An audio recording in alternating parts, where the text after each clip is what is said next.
understanding legacies and wills in accordance to the Sharia. Then we will hear from Rob Cope, who will be talking about promoting legacies and engaging with donors in professional ways. And finally, we're going to hear from Dr.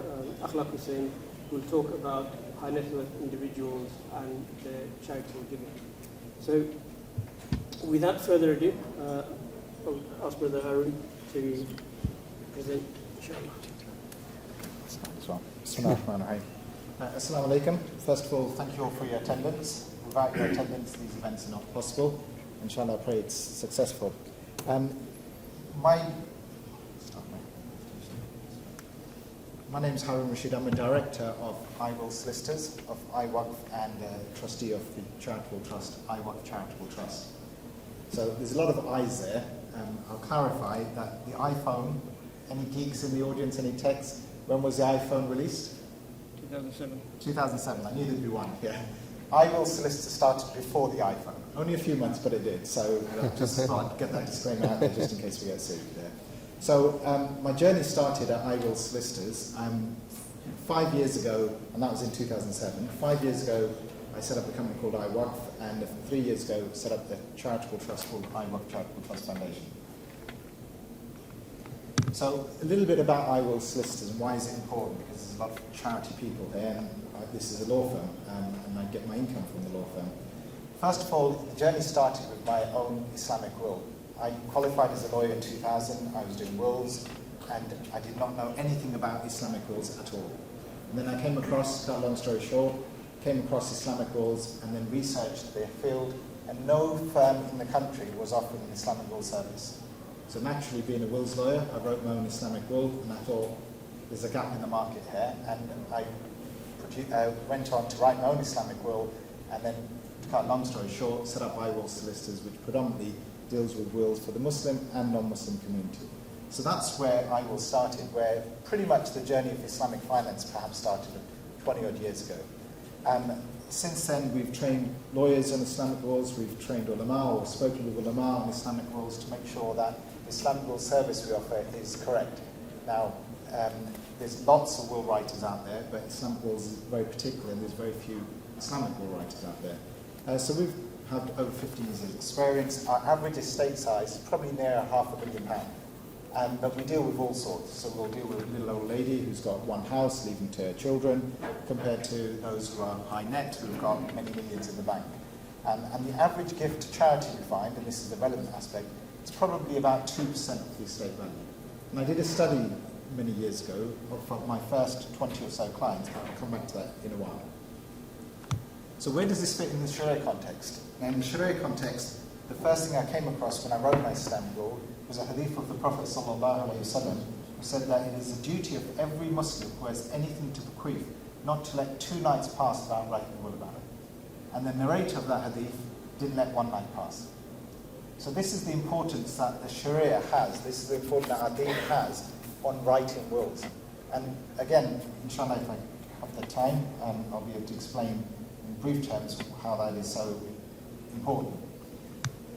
What have we done over the last 15 years? We've drafted, or I've been responsible, my firm's been responsible for drafting about 5,000 Islamic wills. So this is one small firm in Birmingham, which drafted 5,000 wills over the last 20 odd years.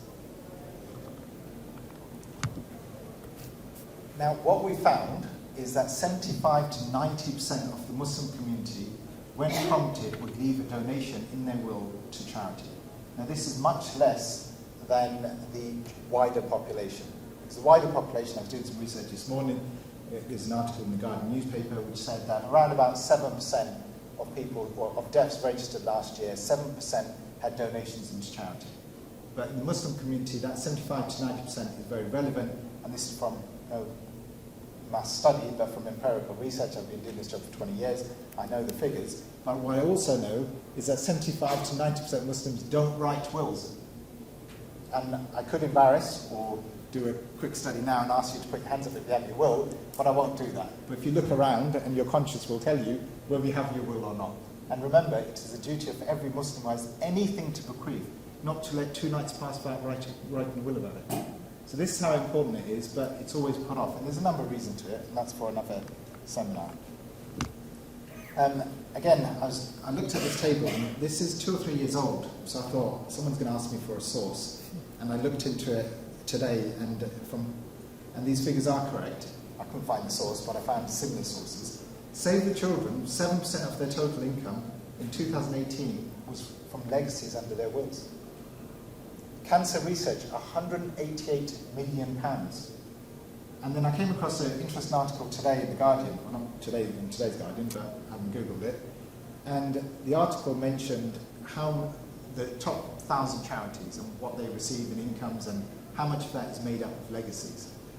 And then I did a quick research, because there's 1,000 of them, quick search rather, and I put in the word Islam, I put in the word Muslim, and I put in the word human, to see where do our Islamic charities rate. And they were in the top 1,000, as you'd expect. But when it came to defining how much of your income comes from legacies, 0. Now that's not to say they don't receive, because they do. I've prepared wills, people have died, and we've administered assets and funds to charities. But it's not regarded as a source of income or a source of income that's focused upon.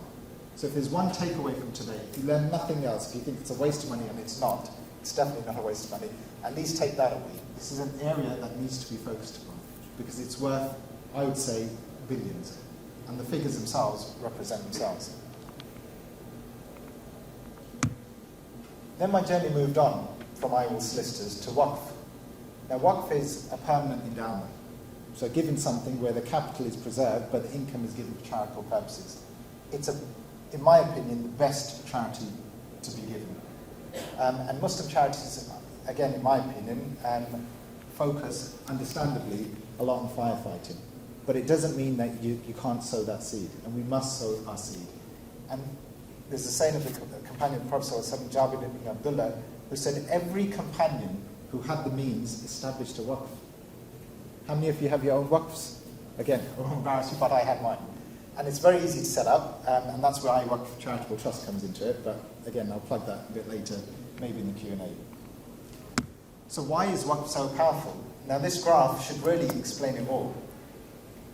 If you have a one-off donation, you feed somebody, they're fed for the day, but they're going to be back tomorrow, or the day after, or the day after. And if you set up what's well known as a sadaqah jariyah, an everlasting charity or a continuous charity, for example, if I create a water well, every time someone drinks from that water well, I get rewarded. But what happens in 20 years' time? Apparently, there's a well-known charity that has thousands of water wells that are not operational any longer. Thousands and thousands. So someone, 10 years ago, 20 years ago, donated, made that water well, but who's going to look after it? So eventually, your sadaqah jariyah, your educational project, your school, your water well, will run dry. Literally. But what about waqf? Waqf just keeps giving. So if you donate, and I'll give an example of a non-Muslim client I had, long story short, and for the interest of time, £150,000 was given as a charity to charity under his will about 15 years ago. And we had the discussion regarding his will, and he wanted it ongoing. So what we ended up doing was buying a house in Luton for that £150,000.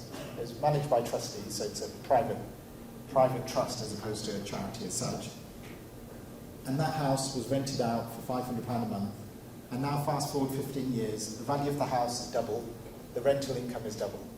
And every year, 4 charities regularly receive the regular income from that property. So that one-off donation, if it was given 15 years ago, would have been spent. And I'm sure it would have been wisely spent. But as an investment, then it continues to grow. So that's the power of waqf. So some well-known waqfs. The Muslim community actually was very well known for waqfs. We all would know a waqf. Whether we know that it's a waqf or not is a separate matter. But universities such as Harvard and Yale and the like were set up as permanent endowments. But Al-Azhar University was just set up as a waqf, as a permanent endowment. Masjid Qarawanayn was set up by a lady called Fatima. She donated the land, and to this day that is still used as a university of Qarawanayn. And there's the most famous Waqf was the Waqf of, or one of the most famous Waqf of Uthman, the companion of the Prophet, peace be upon him. He set up his Waqf 1,400 years ago, more than 1,400 years ago. And to this day, that Waqf is still in existence. So my takeaway for today is wills and Waqf are massively important. And Waqf is a space that, for a number of reasons, and where we have more time and another lecture perhaps, we can explain why and what and how, but it's something that everyone who leaves this room should actually take into heart and see how can we re-establish Waqfs and how can we engage in this area so that, alhamdulillah, inshallah, the charitable donations grow. Okay, Jazakallah khair.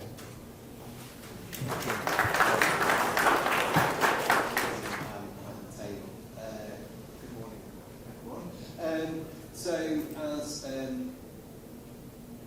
we were just talking about in terms of the importance of supporting charities through wills is something that I'm exceptionally hugely passionate about.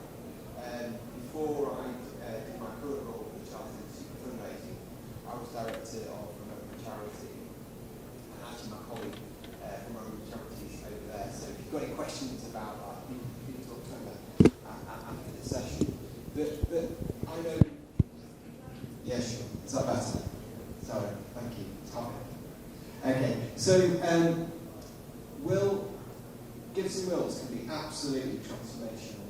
They can create change in an organisation that perhaps no other area of giving can really do. And that's one of the big key takeaways that I want everyone to think about today within your own organisation. What are you doing? What's your organisation doing around gifts and wills to transform and accelerate your charitable goal?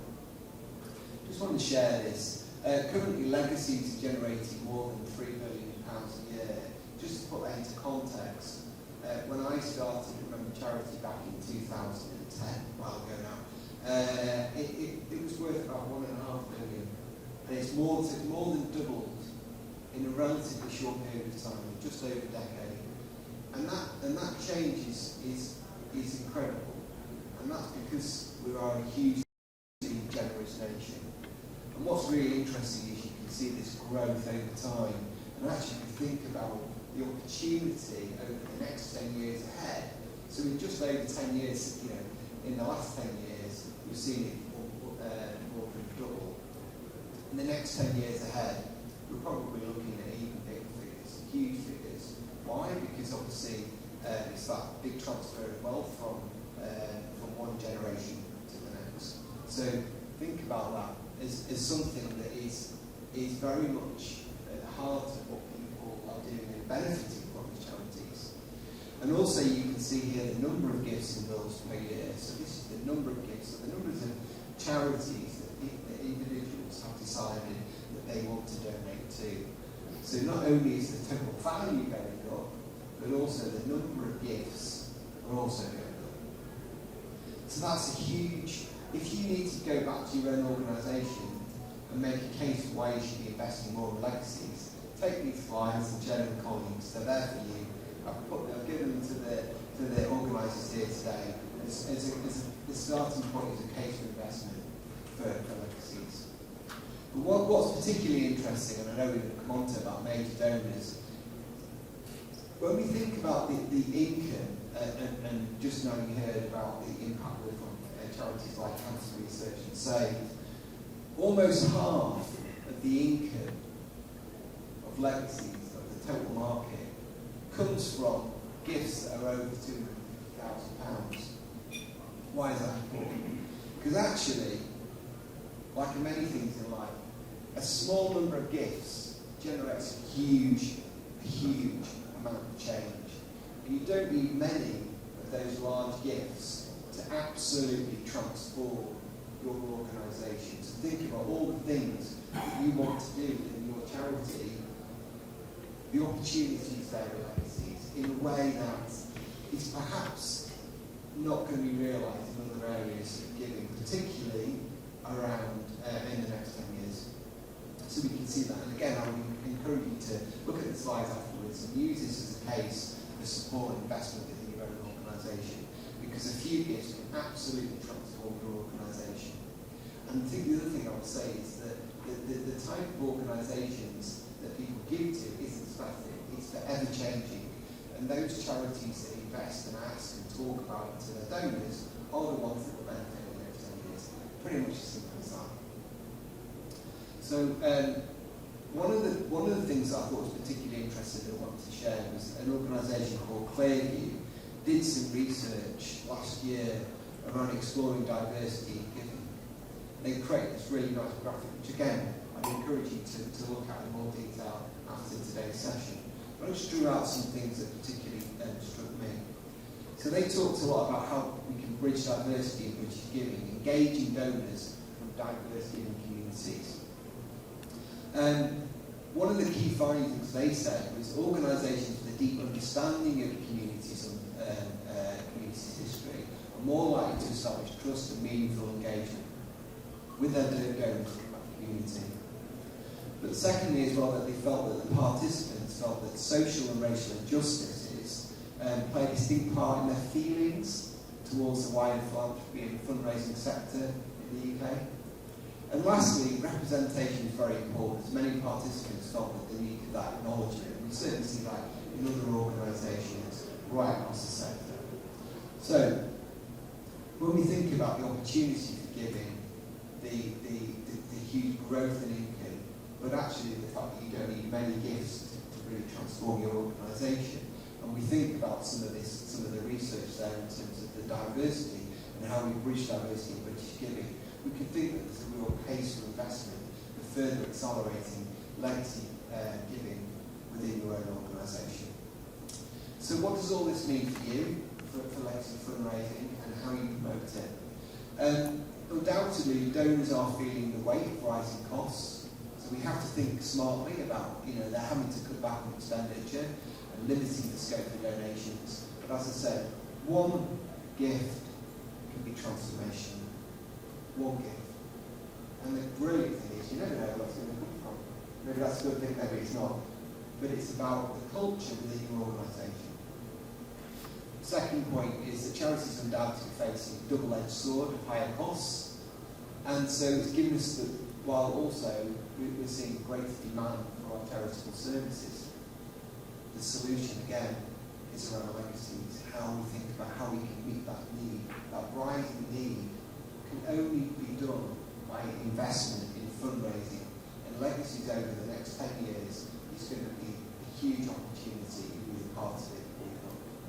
But I would say that for those organisations who are perhaps working hard in legacies and in fundraising generally, it's a difficult thing. We have to always constantly justify our expenditure. We think we haven't got the resources of cancer research, and say, my clear message to you is you don't need that. You don't need a huge amount of investment. You need two things. You need a mindset. I know we have some charity leaders in the room here. My message to you as charity leaders is to set that culture. That culture sets with you. Create that culture of giving within your organisation and support how everyone can be a legacy fundraiser, champion it from your board, champion it within your staff, give them the confidence to be legacy fundraisers, because it can make a difference.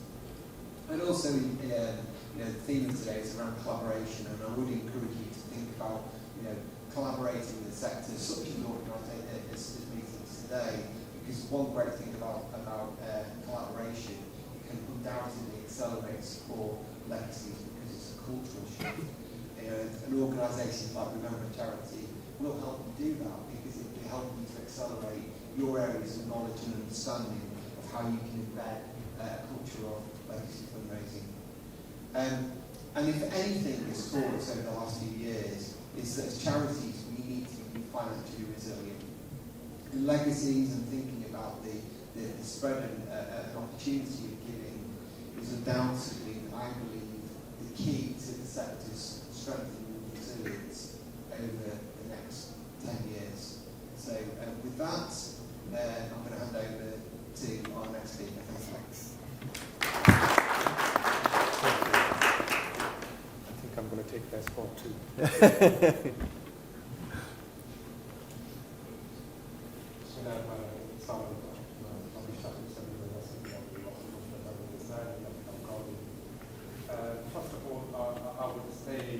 Socrates said that we cannot teach anybody anything, we can only make them think. And I've spoken to mainstream conferences, IUF conferences, mainstream sector conferences. This is first time ever Muslim sector has managed to put together this kind of stuff for us. So round of applause for MCF talented team for putting this up. I'm going to talk about major donors, and that was a part of my research as my PhD, which I finished this summer. First of all, what is a major donor? Major donor, we've done the research at IOF. 9 out of 10 charities, as a participant said, that anyone who can donate or has a potential to donate £500 or more is a major donor, but whoever donates 500 will be investigated as a major donor as well. So that's like kind of the thing I want to cover. Now, what is the potential within the Muslim sector right now for major donor fundraising? So, £31 billion is contributed to by Muslims to UK's GDP, and it is estimated that there are 10,000 Muslim millionaires in the UK, and 15 Muslim millionaires have made and have been included in the Sunday Times list as well. So this is the kind of potential, and the size of the Muslim middle class is going to be tripled by 2030, which is just 7 years somewhere from now. And then there are other strengths within our sector as well, which is within my PhD research, I found out that people are not, there's no donor fatigue within the Muslim sector when you are asked for emergencies or you are asked for zakat. So that again, zakat is relevant to major donors. So meaning you go back to them as many times as you want, they are not fatigued. That's one of the strengths within the Muslim community. So my question is, when I interview 35 Muslim charities over £1 million, £1 million turnover, that do you think that we have optimized or unlocked the full potential of major giving within the Muslim sector? And 80% of my respondents said, no, we haven't even started. And 60% of my respondents of 35 Muslim charities over £1 million, I'm not talking about small charities, I'm talking about large and larger charities according to NCBO's definition. So 60% of them even don't have a major donor officer, let alone a manager. So there's no dedicated resources within the Muslim sector, even with established organizations. So what is this phenomenon called in theory? Muslim charities have major donors, but they are relying on spontaneous donations, meaning we put somewhere on our website, giving our loyalties, if someone comes, we'll do it. They are not very proactive, which means we are not fully unlocking the full potential of major donors within our sector. So what are the main key reasons that we are not doing, we are unable to unlock the full potential of major donors within the Muslim sector? So here are the 5 reasons we came up. One was a lack of dedicated resources, and within that bracket was the trained staff as well. And the second was a lack of a culture of philanthropy, which Rob has just mentioned as well. Culture of philanthropy within the organization, where the fundraising is given the priority and resources. That lacks as well. The teams, the fundraisers are just told to raise money because there's an emergency without giving any direction or resources. And within the trustees meeting, fundraising is probably never a priority. Or fundraisers' issues are never a priority. Maybe they are just talking about processes, they are talking about administration, they're talking about finance, but not the fundraising. So that there is no culture within our organizations. And then the lack of understanding of major gift fundraising as well. People take this type of fundraising as a normal fundraising, whereas research tells us that major gift fundraising is 80% relationships and Whereas any other type of fundraising, direct mail, online, whichever, is 80% processes and 20% relations. Because you just put out there, people will open it and they give it to you. But you cannot wake up in the morning and receive a check of £50,000 if you haven't built relationships, if you haven't met people.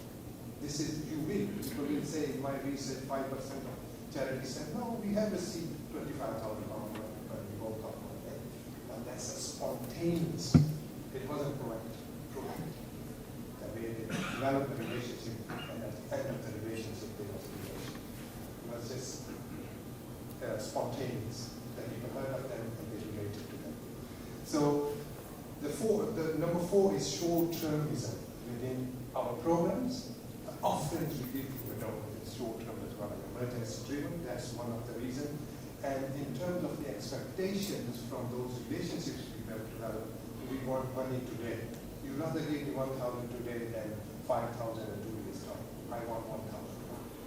Whereas that short-termism not helped us to build those relationships and ask at the full potential when the relationship is mature rather than immature relation.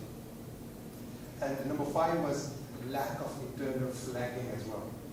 Like if someone is relating to you, saying at barclaybanks.com, what does that mean?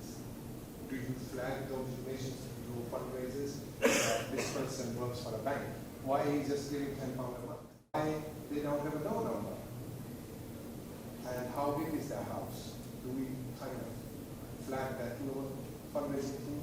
Do we have internal processes to look out for potential high benefits and major donors? And the last, the 15 was a pact, which I created as a pact. Lack of a proper and appropriate timely feedback. Proper, P, appropriate, A, and then timely. That major donors are giving you £20,000 to build a house, and then they have called you twice to get the feedback. Why that happened?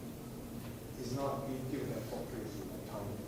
And what was included in the feedback? We are not saying Muslim sector is going to give a feedback, but in terms of engaging major donors, we need a pact, which is proper, appropriate, and timely. Because that will then help you to take your relationship to the next level, where you can build more trust and more relationship, and people can rely on you. And people can then open their not networks to you, but network as well. They will tell other people that I've given this much feedback, this is the feedback I want, this is kind of engagement I get. They talk to other people as well. So this is what we want from major donors. But in terms of what major donors want from us, from charities, because they are giving significant donations, they want some significant engagement and feedback and impact as well. So they want 4 things from us as well as an organization. 1 is impact. They are not £5 donors, $20, $1, they're giving 5,000 over next 5 years. They are giving 25,000, one over. So they want impact. Because they give sizable amount, they want measurable difference as well. And they are actually making a difference. And then engagement. They are not kind of other donors where they will give and forget. They know they're giving you £10,000. And then they want to feel that they are part of something special. That they are actually making a difference. And then control as well. Our noble donors don't ask many questions in terms of how are you CEO? Who does your accounts? I want to see, I want to meet your company, I want to see your CEO, I want to meet your trustees. So they want that kind of trust developed as well, where they need stuff from you, they have a kind of control as well. They're not giving and forgetting. And the final thing is recognition as well. Yes, we know some people don't want recognition publicly, but they want private, because they want to see that the information is appreciated, and from this appreciation, the impact comes out as well. So I hope that was helpful. If you have any more questions, we'll take this.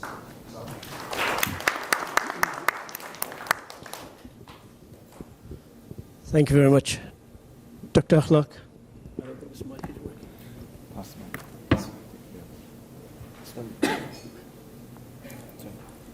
Thank you. We have a few minutes to take questions, if anybody has any questions for our speakers.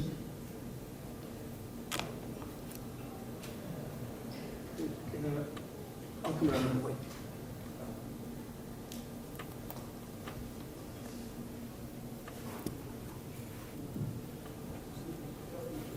Jazakallah khair, my respected elders, learned scholars, brothers and sisters. My name is Asif Malik from the National Zakat Foundation. So, Jazakallah, thank you very much for everybody. Your presentations was really insightful, really informative. I've just got one question for yourself. You mentioned that you've done your own research, correct? Yes. It was a study, and you contacted 35 organisations, is that right? Just for curiosity, did you find out what the retention rate was for the high net worths? And did you also find out how many times there were touch points from the organisation towards this high net worth? So what was the average retention for high net worth? So if they gave 5,000 plus, over the period of 2 or 3 years, what's that retention for each of the organisations? And secondly, when you are harvesting or investing in this high net worth owner, how many touch points were there in order for you then to state that donation? Sure, thank you. Thank you very much for that question, Malik. As I said, that majority of them don't have a proper program. That's high priority. So majority was that they just get spontaneous gifts. They put out there in their live appeals, they put out there in their direct mail. If people give, they give. They don't really follow up. The overall retention, not with major gifts, but overall retention was part of my research, which is around 60%. Like that's for the normal donors. So I gauge that might be the same for major gift as well. And then it depends at what level they define major gift. For some might be £2,000 a major gift, and for some it might be a £20,000 major gift. So that's as well. The touch points are very, very important because what you mentioned, different people will have different types of touch points. For example, when they're giving you a gift, and then how you thank them as well. It's just a receipt, or you actually pick up the phone and give them a thank. So different people share different experiences. So only 20% of them, those who had a proper program, had then engagement after the gift or before the gift as well. Like they will invite them to the events, they will invite them to the offices or for the coffee to see their trustees, that kind of stuff. And especially after the gift is being donated, given, there were some experiences shared that they will take, if it's a gift of a significance level, they will probably book a meeting and go personally and thank them. Or they will ask one of their trustees to thank them as well. But that was only 20-25% of those organizations which had a proper program as well. I think there is a huge potential in terms of both setting up as a programs within our organization, especially for bigger organizations, for 1 million above, and then working on the relationship development criteria as well, that how we are going to line them up for what they is. One more question. Yeah, excuse me.